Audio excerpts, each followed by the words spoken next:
Welcome to my channel.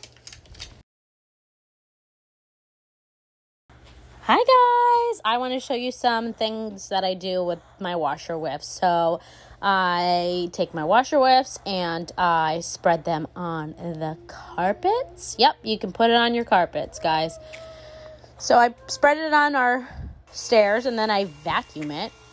And it smells heavenly, and it also leaves it looking fairly clean. You'll be able to see in a second. I'll show some pictures of the clean carpet after.